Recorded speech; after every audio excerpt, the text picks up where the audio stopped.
देख रहे हैं आप, मैं हूं आपके साथ नैना शांडिलिया। रुक करेंगे खबरों की ओर। गुरुग्राम में बृहस्पतिवार को डॉक्टर भीमराव अंबेडकर जयंती पर कार्यक्रम का आयोजन किया गया, जिससे मनोहर लाल खट्टर और केंद्रीय मंत्री भूपेंद्र यादव ने शिरकत की। वहीं इस दौरान उन्होंने जंगल सफारी बनाने के प्रोजेक्ट पर संबंधित अधिकारियों के साथ चर्चा की।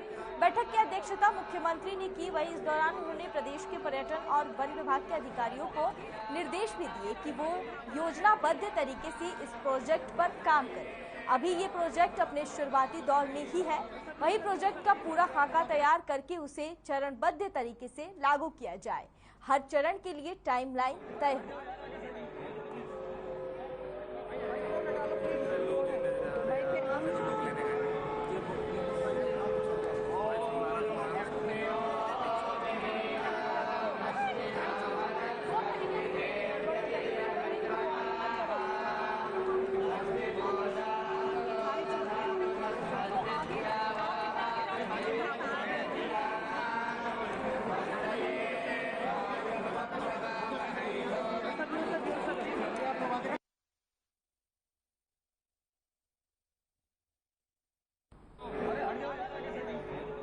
गुरुग्राम में सीएम मनोहर लाल ने बैठक की अध्यक्षता की, जहां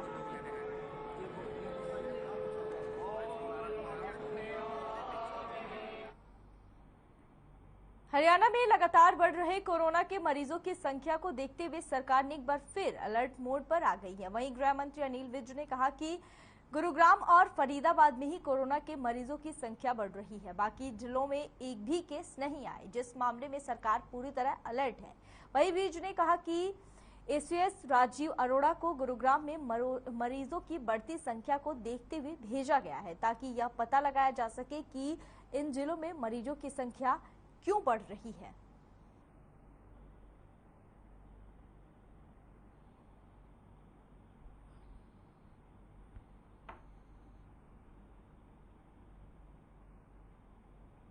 पूर्व शिक्षा मंत्री गीता भुक्कल साहलवास क्षेत्र में हनुमान जयंती कार्यक्रमों में भाग लिया, जहां उन्होंने सरकार पर वार करते हुए झज्जर प्रशासन पर लगाए गंभीर आरोप। और उन्होंने कहा कि झज्जर जिले के सरकारी अस्पताल का अब सफेद हाथी साबित हो रहे हैं। वहीं यहां किसी भी प्रकार के प्राथमिक उपचार की कोई व्यवस्था नहीं है, ना ही कोई उपचार केंद्र है।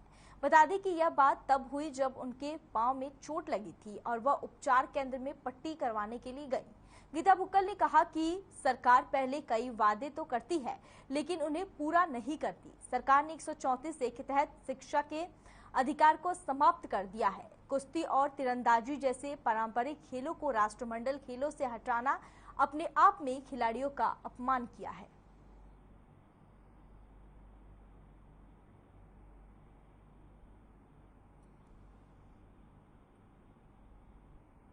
गीता भुक्कल ने पीएससी का निरीक्षण किया, जहां उन्होंने सरकार पर निशाना साधा।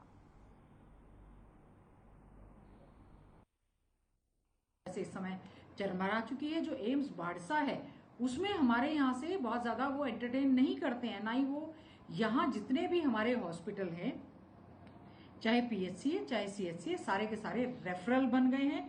किसी प्रकार की ना दवाइयां हैं ना कोई सुविधा है।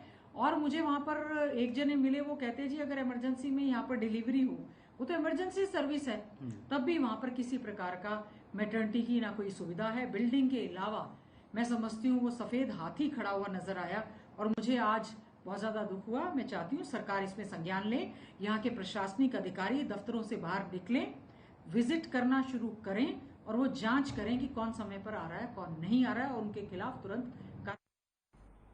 इनेलो से विधायक अभय चौटाला ने एसवाईएल और राष्ट्रमंडल खेलों समेत तमाम मुद्दों को लेकर सरकार पर निशाना साधा। अभय चौटाला ने राष्ट्रमंडल खेलों से कुश्ती को बाहर किए जाने को लेकर कहा कि सीएम को केंद्र सरकार से बात करनी चाहिए।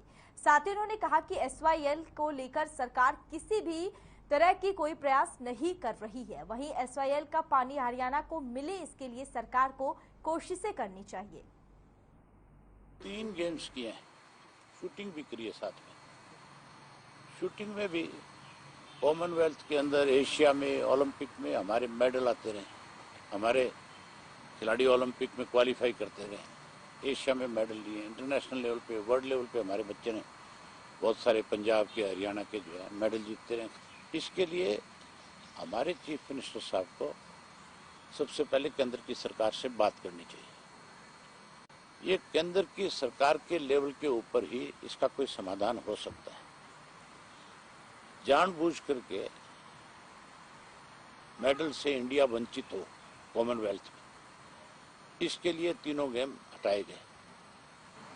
मुख्यमंत्री ने आश्वासन दिया था, ये कहा था कि मैं जल्दी प्रधानमंत्री जी से समय मांगूंगा और जल्द विपक्ष के लोगों को साथ लेकर के मिलूंगा। अब तक मुझे नहीं लगता कि कोई एफर्ट्स हुआ है। अगर कोई एफर्ट्स हुआ होता तो मुख्यमंत्री की तरफ से आपके पास भी कोई ना कोई सूचना जरूर आती, उनके ऑफिस से आप तक मैसेज आता। आपके पास कोई मैसेज है? आपके पास मैसेज नहीं है तो ये मान के चलो कि उन्होंने अब तक कोई एफर्ट्स नहीं किया। केवल एक दिन का सत्र बुला करके ये कह देना कि हम अपना पक्ष मजबूती के साथ रखेंगे, उस पर आगे बढ़ना चाहिए। एसवाईएल का मुद्दा भी इसी बात से लिंगर ऑन हुआ। जब 2016 में फैसला हमारे हक में आ गया था, अगर मुख्यमंत्री सीरियसली उस पर आगे बढ़ते, अगर प्रधानमंत्री से समय लेते, प्रधानमंत्री पे इस बात के लिए बातचीत करते, चिट्ठी लिखते, कोशिश करते, तो शायद वो कैनाल अब तक बनकर के तैयार हो जाती, हमें हमारे हिस्से का पानी मिल जाता। आम आदमी पार्टी में शामिल हुए अशोक तंवर ने एक बड़ा बयान दिया है। उन्होंने कुश्ती और तीरंदाजी जैसे खेलों को कॉमनवेल्थ से बाहर करना साजिश है और सरकार को इसके लिए कड़ी से कड़ी लड़ाई लड़नी चाहिए। इन खेलों के कॉमनवेल्थ से बाहर होने पर न केवल देश के पदक तालिका में कमी आएगी बल्कि खिलाड़ियों का मनोबल भी काफी गिरेगा, क्योंकि हरियाणा के खिलाड़ी कुश्ती और तीरंदाजी में सबसे ज्यादा मेडल मिला है। वहीं तंवर ने कहा कि बीजेपी सरकार जेजेपी के साथ मिलकर प्रदेश को लूटने का काम कर रही है। युवा बेरोजगार घूम रहे हैं और प्रदेश में मूलभूत सुविधाओं की भी काफी कमी है, जिसको लेकर जनता काफी हतोत्साहित महसूस कर रही है। वही बता दें आपको कि हरियाणा के कांग्रेस अध्यक्ष के विषय में पूछने पर उन्होंने कहा कि यह सब setting.com के तहत हो रहा है। यह पहले से ही तय हो चुका है कि कौन प्रदेश अध्यक्ष बनेगा और कौन विपक्ष का नेता बनेगा और कौन राज्यसभा में जाएगा। यह केवल ऊपरी दिखावा ही चल रहा है। कांग्रेस ने हमेशा पार्टी के नए सदस्यों का शोषण किया है और भाजपा के खिलाफ सशक्त खड़े रहे। उनको अमित सांगवान जी को टोपी पहना, पगड़ी पहनाकर और एक मोमेंटो देके ओलंपिक एसोसिएशन है भारतवर्ष की, उसको पूरी मजबूती से पैरवी करनी चाहिए, क्योंकि ये वो खेल थे, तीरंदाजी है, कुश्ती है, एक दो खेल और उसमें थे जिसमें सबसे ज़्यादा ये देश और हरियाणा मेडल लेकर के आता था। तो ये तो कहीं ना कहीं मुझे लगता है कि हो सकता है अंतर्राष्ट्रीय लेवल पे कोई साजिश हो, क्योंकि सबसे ज़्यादा मेडल हम उसमें जीतते थे। तो इससे तो ड्रास्टिकली जो है वो हमारी जो मेडल की टैली होगी वो नीचे आएगी। साथ साथ हमारे खिलाड़ियों का वो मनोबल कम होगा कि भाई मैं तेरी बैग खुजाऊं, तू मेरी बैग खुजाए, तू भ्रष्टाचार करे, मैं तुझे बचाऊं, तू मुझे बचा। ऐसे ही सरकारें चल रही हैं, ऐसे ही पार्टियां चल रही हैं और इसी के खिलाफ आम आदमी पार्टी का एक मजबूत मॉडल है कि भाई जो मेहनत करेगा, जो अच्छी सोच के साथ आएगा, बड़े विजन के साथ राजनीति में आएगा, हम उसको आगे बढ़ाने का काम करेंगे। भिवानी के गांव घुसकानी के खेतों में गेहूं की खड़ी फसल में आग लगने से करीब 48 एकड़ फसल जलकर खाक हो गई। जब तक फायर ब्रिगेड की गाड़ियां आग बुझाने के लिए पहुंची तब तक 48 एकड़ से ज्यादा गेहूं की फसल जल चुकी थी। फायर ब्रिगेड की गाड़ियों ने आग को आगे बढ़ने से रोक दिया। बताया जा रहा है कि आग हल्की चिंगारी से शुरू हुई थी, जो बढ़ते बढ़ते 48 एकड़ की फसल तक पहुंच गई। भिवानी में 48 एकड़ खड़ी फसलों में आग लग गई, जहां दमकल ने आग पर काबू पाया। कड़ी मशक्कत के बाद गेहूं की खड़ी फसल में आग पर काबू पाया गया। हमारे यहाँ 10 एकड़ में गेहूं की फसल लगा रखी थी। सुबह घर पर था, पड़ोसी से फोन आया, भाई गेहूं खेत में आग लगी हुई है। खेत में पहुंचा तो चीज़ें हमारी 200 किलो की फसल नष्ट हो गई जलकर। इसी से हमारा गुजारा था खेती बाड़ी से, और सरकार से हमारी रिक्वेस्ट है कि हमारा इस फसल का हर्जाना जल्दी से जल्दी दे हमें, चाहे कि हमारा कारोबार चले। हमारे खेत में अचानक हमारे खेत में आग लग गई है और मेरे को पड़ोसियों द्वारा बताया गया कि मैं भिवानी गया हुआ था। पड़ोसियों ने मेरे को इन्फॉर्मेशन दी, भाई आपके खेत में आग लग गई है। जब हम मौके पे आए तो हमारा 3 एकड़ की फसल जो थी गेहूं की खड़ी, वो जलकर नष्ट हो चुकी थी। हमने यहाँ पे फायर ब्रिगेड के पास फ़ोन किया। फायर ब्रिगेड की गाड़ी तुरंत मौके पर आई और उसने बड़ी मुश्किल के बाद हमने आग पे काबू पा गया। और इसके दौरान हमारे यहाँ आस पड़ोस के लगभग 60 एकड़ ज़मीन जो है क्योंकि वो फसल है वो जलकर नष्ट हो चुकी है। इसलिए सरकार से हमारी प्रार्थना है कि हमारी फसल का उचित मुआवजा दिला जाए और हमारे जैसे कि खाना पीने का और हमारे घर का जो काम है वो सारा हमारा फसल से चलता था।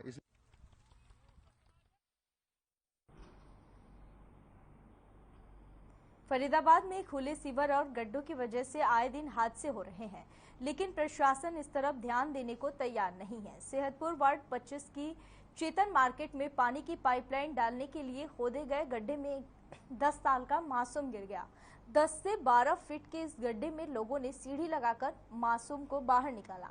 बताया जा रहा है कि रास्ता न होने की वजह से मासूम साइड से निकल रहा था, लेकिन पैर फिसलने की वजह से वो इस गड्ढे में जा गिरा। लापरवाही का अंदाजा इसी बात से लगाया जा सकता है कि गड्ढे में किस तरह की कोई भी चेतावनी बोर्ड नहीं लगाया गया था, जिससे पहले भी मासूमों के खुले शिविर में गिरने के मामले सामने आ चुके हैं। फरीदाबाद में गड्ढे में 10 साल का मासूम गिरा, जहां पानी की पाइपलाइन के लिए गड्ढा खोदा गया था। जहां बता दें आपको, स्क्रीन पे आपको हम 3 तस्वीरें दिखा रहे हैं जो 16 अप्रैल के आप देख सकते हैं कि किस तरह से गड्ढा में 10 साल का बच्चा गिर गया। वहीं दूसरी तस्वीर की हम बात कर लें जो 15 अप्रैल की है, जहां एक बार फिर से प्रशासन की लापरवाही सामने आई है। वहीं तीसरे तस्वीर की बात करें जो 3 अप्रैल की है। लगातार यह तीसरी बार है जहां यहाँ पर लापरवाही लगातार सामने आ रही है कि किस तरह से एक के बाद एक हादसा होने के बाद भी नगर पालिका या प्रशासन की तरफ से किसी भी प्रकार की कोई कदम नहीं उठाई जा रही है।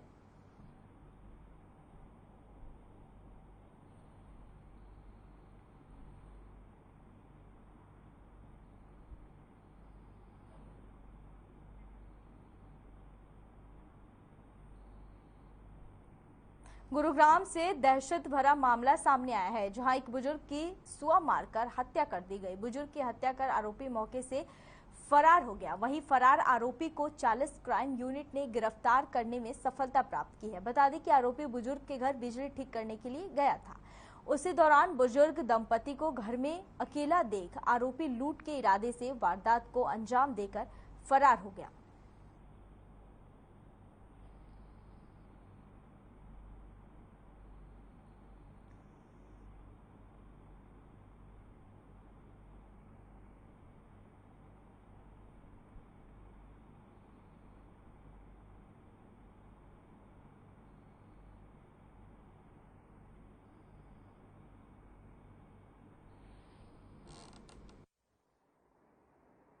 जनार्दन दत्ता नाम के बुजुर्ग व्यक्ति की सुए घोंप के हत्या कर दी गई थी। जो ये जघन्य अपराध बिल्कुल ब्लाइंड मर्डर था और इसमें किसी भी प्रकार का कोई सुराग हमारे पास शुरुआती जांच में नहीं था।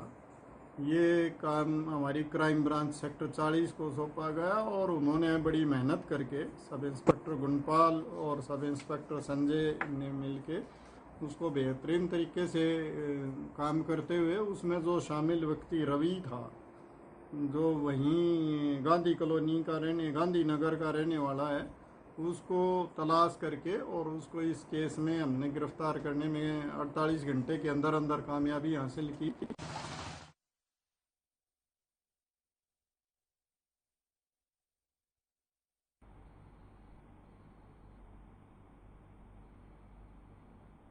गुरुग्राम में पटौदी नगर पालिका चेयरमैन के घर पर गोलियां चलाने के मामले में गुरुग्राम पुलिस के फरूखनगर क्राइम यूनिट ने 2 बदमाशों को गिरफ्तार किया है। पटौदी नगर पालिका के चेयरमैन और बता दें आपको कि बदमाशों ने वारदात को अंजाम दिया था। वहीं एसीपी क्राइम की माने तो बिजनेस में हिस्सेदारी को लेकर इस वारदात को अंजाम दिया गया था। पुलिस ने दोनों बदमाशों अर्जुन और आकाश को दिल्ली से गिरफ्तार कर उनके कब्जे से वारदात में इस्तेमाल की गई पिस्टल, 2 मैगजीन और 3 जिंदा कारतूस भी बरामद किए हैं। नपा चेयरमैन के घर फायरिंग का मामला, जिसमें रंगदारों को पुलिस ने गिरफ्तार किया है।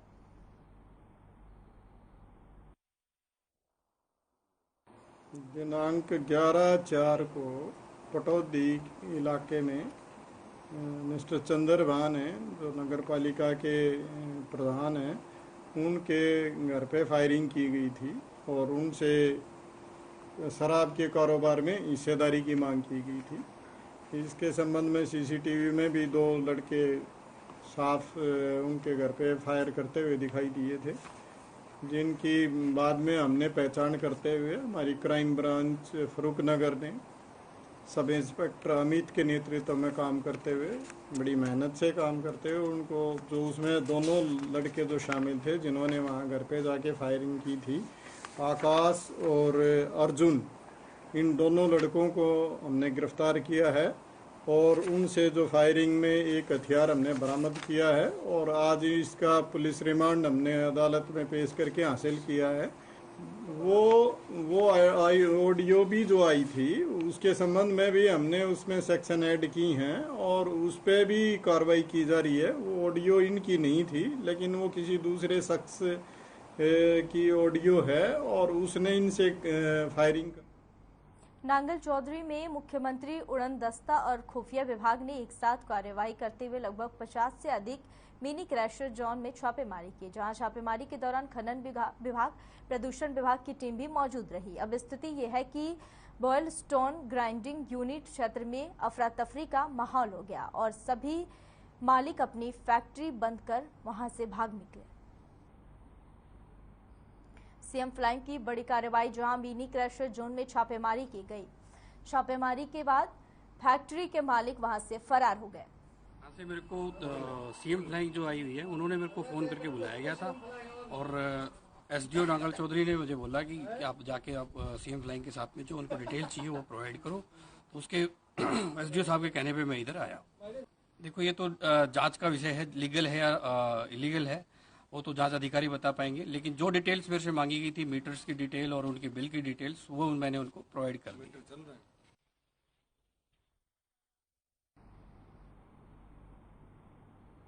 कुरुक्षेत्र में हरियाणा जेल महानिदेशक मोहम्मद अकील ने प्रदेश के पहले जेल पंपिंग स्टेशन का निरीक्षण किया। आजादी के अमृत महोत्सव को समर्पित पेट्रोल पंप 1 महीने के अंदर शुरू किया जाएगा, जिसमें सुबह के समय जेल बंदी और रात के समय जेल कर्मी पंप का काम करेंगे। आपको बता दें कि कुरुक्षेत्र में पायलट प्रोजेक्ट के तहत ये पहला जेल पंपिंग पेट्रोल पंप शुरू किया जा रहा है, जिसको लेकर जेल महानिदेशक ने अधिकारियों को दिशा निर्देश दिए। वहीं कुरुक्षेत्र के पायलट जेल पंपिंग स्टेशन की सफलता के बाद प्रदेश के 11 जिलों में पेट्रोल पंप शुरू किया जाएगा। कुरुक्षेत्र में जेल पंपिंग स्टेशन का निरीक्षण किया गया, जहां जेल महानिदेशक ने निरीक्षण किया और 11 जेलों में पेट्रोल पंप भी शुरू किया गया।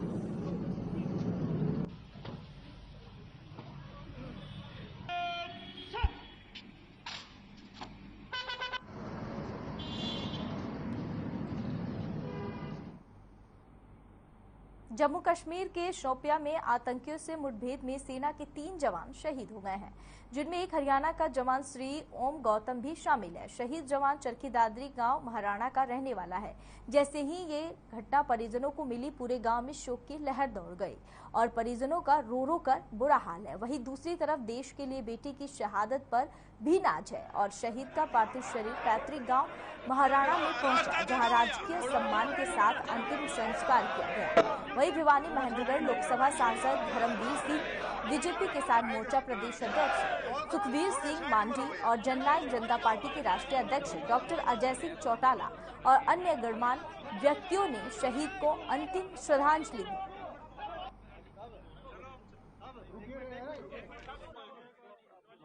अब तो जिस प्रकार की केंद्र सरकार हो या प्रांतीय सरकार, बाकायदा नॉर्म तय कर दी शहीद के परिवार के लिए और इसके अलावा भी जिस प्रकार की भी डिमांड परिवार वाले करते हैं या सामाजिक तौर पर गांव वाले करते हैं, उन सब के लिए हम तत्पर हैं।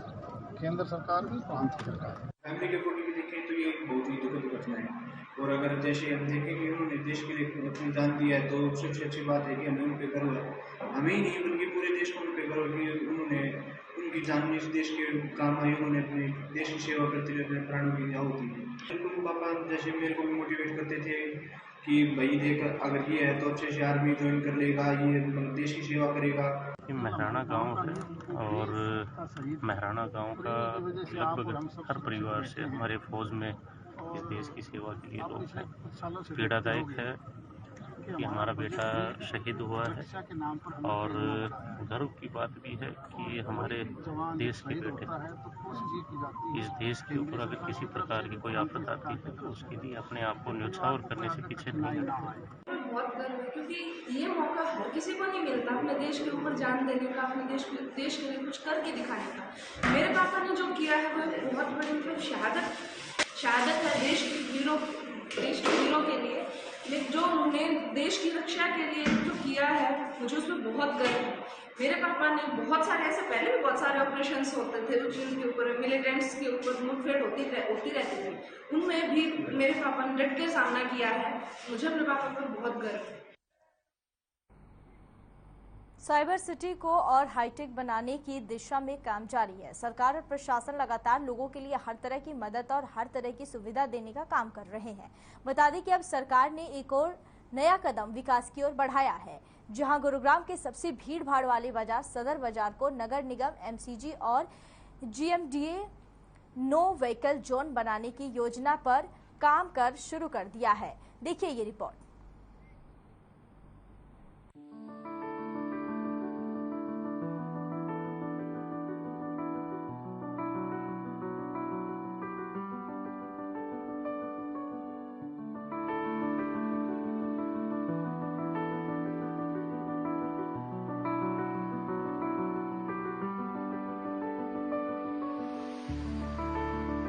गुरुग्राम के सबसे भीड़ भाड़ वाले बाजार सदर बाजार को नगर निगम, MCG, GMDA no vehicle zone बनाने की योजना पर काम कर रहे हैं, जिसके चलते अब वाहन बाजार में प्रवेश नहीं कर सकेंगे। एमसीजी अधिकारियों के अनुसार आमतौर पर बेतरतीब पार्किंग, अतिक्रमण से भरे रहने वाले ये बाजार पैदल यात्रियों के लिए खाली हो जाएगा। साथ ही यात्रियों के लिए कमान सराय में मल्टी लेवल पार्किंग की सुविधा देने के लिए काम शुरू हो गया है। सदर बाजार में सोहना चौक और डाकघर की इमारत के बीच सड़क के दोनों ओर सैकड़ों दुकानें हैं और दुकानदार ग्राहकों को आकर्षित करने के लिए अपनी दुकान के बाहर सामान रखते हैं। इससे ट्रैफिक भी जाम होता है और पैदल चलने वालों को भी असुविधा होती है। गुरुग्राम का सदर बाजार एक बहुत ही इम्पोर्टेंट बाजार है और ये क्योंकि ये बहुत पुराना बाजार है तो यहाँ आवागमन बहुत ज़्यादा रहती है, लोगों का रश भी बहुत ज़्यादा रहता है। तो हमारा इसमें प्रोजेक्ट चल रहा है इसको डीकंजेस्ट करने का, लोगों की सुविधा के लिए पब्लिक इंटरेस्ट में। एक स्ट्रीट फॉर पीपल प्रोजेक्ट है जिसके तहत इसको आने जाने वाले जो खरीदार हैं और जो आने वाले लोग हैं उनको कोई दिक्कत ना हो, उसके लिए हम उनको सभी फैसिलिटीज प्रोवाइड करा रहे हैं। सबसे पहले हमारा फर्स्ट फोकस है कि ये नो व्हीकल जोन बने। नो क्योंकि गलियां बहुत नैरो हैं और तो उसके लिए व्हीकल जाना, जो खरीदार हैं उनके व्हीकल हैं और कैरियज व्हीकल हैं, दुकानदारों के व्हीकल हैं, तो वो सब मिलके बहुत ज्यादा यहाँ पे कंजेशन कर देते हैं। गुरुग्राम सदर बाजार की समस्या को समाप्त करने के लिए नगर निगम की तरफ से पूरा प्लान तैयार भी कर लिया गया है और सदर बाजार के अंदर किसी भी व्यक्ति या दुकानदार का वाहन अंदर न जाए, इसके लिए भी फिलहाल जब तक मल्टी लेवल पार्किंग पूरी तरह से तैयार नहीं हो जाती तो अस्थायी पार्किंग हनुमान मंदिर के पास बनाई जा रही है। अगर कोई भी व्यक्ति सदर बाजार के अंदर अब वाहन लेकर जाएगा तो उसके चालान किए जाएंगे। इसके साथ साथ पैदल लोग आराम से बाजार में खरीदारी कर सके, उसमें भी फायदा मिलेगा। तो जो दुकानों के बाहर रेडी पटरी लगाते हैं उन्हें भी अतिक्रमण नहीं करने दिया जाएगा। हमने मल्टी लेवल पार्किंग का निर्माण किया जा रहा है और अभी कमान सराय में भी मल्टी लेवल पार्किंग का निर्माण जल्द शुरू होने वाला है, क्योंकि जब तक जो व्हीकल को पार्किंग नहीं मिलेगी तो वो अंदर लेके जाएगा। उसके लिए जो मल्टी लेवल पार्किंग 3 हमारी मल्टी लेवल पार्किंग चल रही है उसके तैयार होते ही बहुत ज़्यादा डीकंजेशन यहाँ पे कंजेशन खत्म हो जाएगा व्हीकल्स का। उसके अलावा जब तक मल्टी लेवल पार्किंग तैयार नहीं होती तब तक हमने other alternative parking like Hanuman मंदिर के पास, जैन कम्प्लेक्स के पास हमने पार्किंग आइडेंटिफाई कर रहे हैं ताकि जो खरीदार हैं और वो हैं वो वहाँ पे अपना व्हीकल पार्क करके फिर पैदल अंदर जाएं, क्योंकि नो व्हीकल जोन बनाना है। गुरुग्राम के सबसे भीड़ भाड़ वाले बाजार सदर बाजार को नगर निगम MCG GMDA no vehicle zone बनाने की योजना पर काम कर रहे हैं, जिसके चलते अब वाहन बाजार में प्रवेश नहीं कर सकेंगे। एमसीजी अधिकारियों की माने तो बेतरतीब पार्किंग और अतिक्रमण से भरे रहने वाला ये बाजार पैदल यात्रियों के लिए खाली हो जाएगा। फिलहाल अस्थायी पार्किंग हनुमान मंदिर के पास बनाई जा रही है। अगर कोई भी व्यक्ति अब बाजार के अंदर वाहन लेकर जाएगा तो उसका चालान किया जाएगा। हर खबर के लिए संजय खन्ना की रिपोर्ट। फिलहाल के लिए इस बुलेटिन में बस इतना ही। मुझे दीजिए इजाजत। देखते रहिए हर खबर।